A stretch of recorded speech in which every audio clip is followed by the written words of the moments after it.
अस्सलाम वालेकुम एवरीवन, कैसे हैं आप सब। उम्मीद है कि सभी ठीक होंगे। सुबह सुबह उठे और 50% घर नीट एंड क्लीन हो तो दिल को सुकून मिल जाता है। दिल को नहीं बल्कि रूह को सुकून मिल जाता है। तो सेम वही वाला हाल डेली तकरीबन मेरा होता है।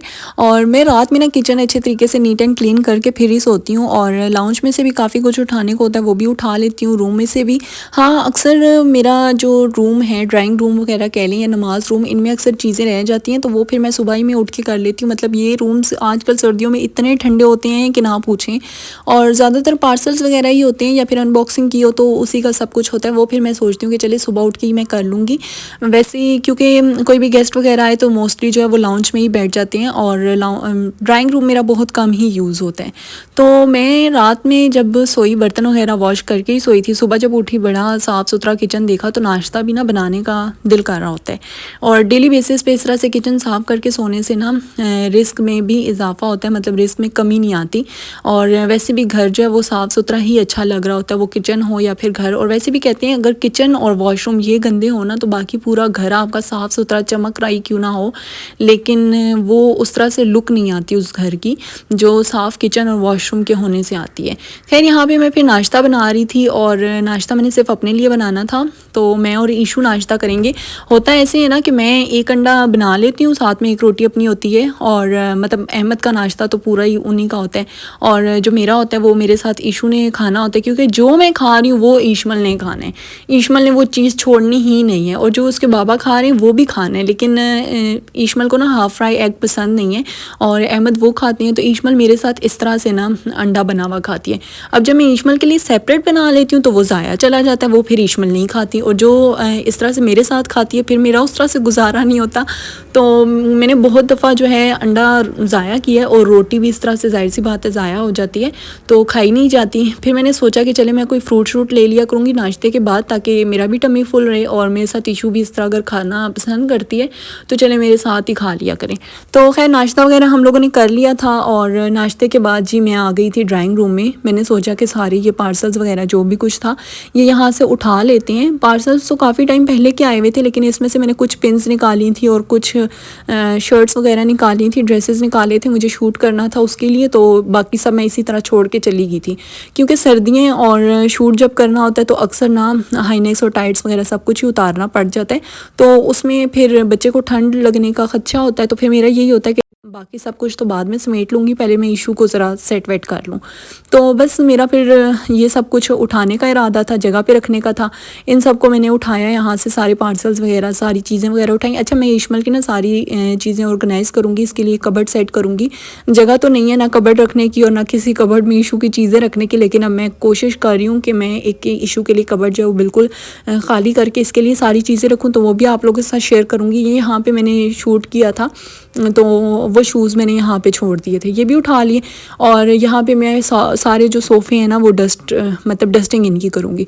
अच्छा सोफ़ों का ये है ना कि कवर हम लोगों ने ऑर्डर किए थे के लीलन से, आप ही के, वो बिल्कुल भी अच्छे नहीं हैं। एक बंदा इतने एक्सपेंसिव कवर ले ले, हम लोगों ने तकरीबन 11,000 के कवर ऑर्डर किए थे एल शेप सोफ़ा के और साथ में कुशन कवर्स थे और उस पर इतनी बुरा आ गई। और वो ऐसे लगता है जैसे वो मतलब एक आंटी आई थी, उन्होंने कॉम्प्लीमेंट भी कर लिया था कि आपने ये लंडे से लिए मेरी आप ही को इतना दुख था, तोबा। खैर वो के लीलन के जो जितने भी कवर हैं ना, टेरी और पता नहीं कौन कौन से, तो ये सारे कवर्स बिल्कुल फजूल हैं। आप लोगों को मैं बिल्कुल भी रिकमेंड नहीं करूँगी कि आप लोग लें। शुक्र है मैंने ऑर्डर नहीं किए थे, मैंने ऑर्डर करने थे अपने इन सोफ़ाज़ के लिए क्योंकि वेलवेट ना अपनी तरफ बहुत डस्ट खींचता है।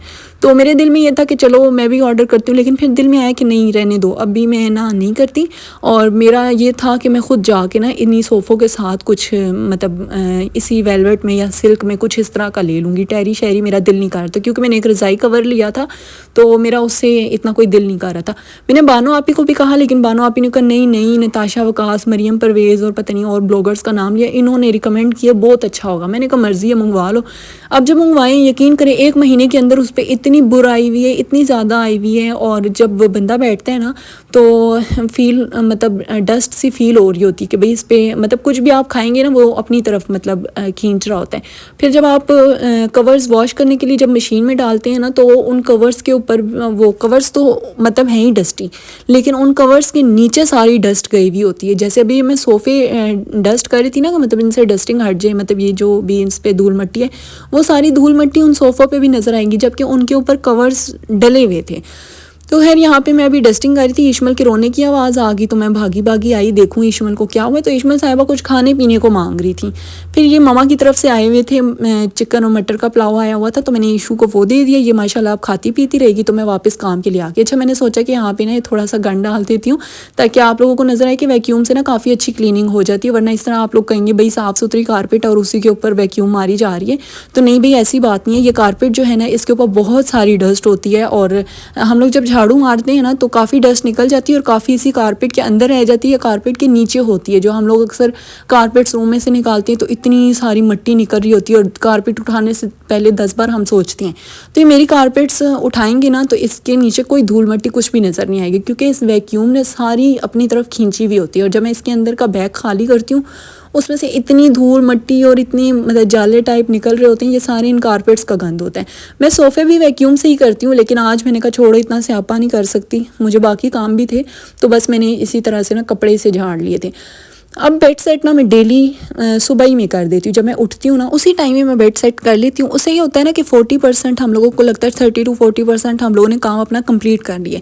अब जी माशाल्लाह से मेरे साथ ईशमल है, तो ईशमल ने तो गंद डालना होता है बेड पे भी, इधर भी उधर भी, कुछ खा पी रही होती है वो भी गिरा रही होती है। अच्छा जब बच्चे खाते पीते हैं ना, बहुत सी माएँ ऐसे करती हैं कि बेडशीट गंदी हो रही है या कारपेट गंदी हो रही है या ये हो रहा है वो हो रहा है, तो आप बच्चे को खाने के लिए मतलब देते ही नहीं। आप लोग उनको खुद से नहीं खाने के लिए देते, आप लोग कहते हैं नहीं हम खिला लेंगे ताकि गंद ना पड़े।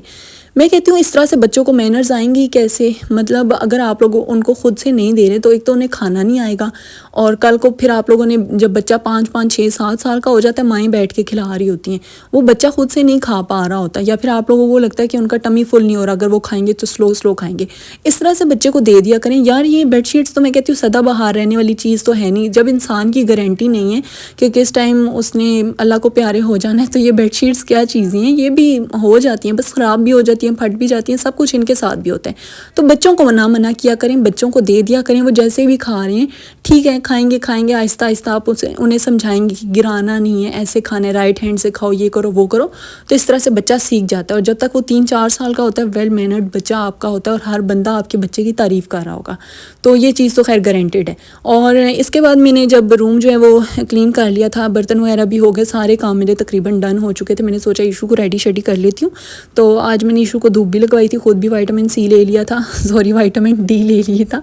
तो यहाँ पे अब ईशमल को मैं रेडी करती। इसी तरह से डेली मैं भी रेडी शेडी हो जाती हूँ सारे काम शाम ख़त्म करने के बाद। लेकिन आज मैंने शादी पे जाना था तो सोचा कि रहने दूँ, आज मैं शाम को ही एक दफ़ा ही रेडी हो जाऊँगी। और आजकल ना ईशमल ने कोई न्यू स्टाइल पकड़ा हुआ है, मतलब अपने इमोशंस इस तरह से जाहिर करती है और फिर मुझसे ढेर सारा लाड प्यार उठवाती है। तो खैर यहीं तक था आज का मेरा व्लॉग। मैंने सोचा मॉर्निंग रूटीन आप लोगों के साथ शेयर कर दूँ, क्योंकि इंस्टा स्टोरीज़ पर सबके मुझे तकरीबन यही कमेंट्स आते हैं कि मेड वगैरह रखी हुई है, तो ऐसी बात नहीं है, मैं खुद ही सब कुछ मैनेज कर रही होती हूँ। और बस यहीं तक था आज का मेरा व्लॉग। पसंद आए तो लाइक शेयर सब्सक्राइब कर दीजिएगा। मिलूंगी नेक्स्ट व्लॉग में, अपना ख्याल रखिएगा। अल्लाह हाफिज़।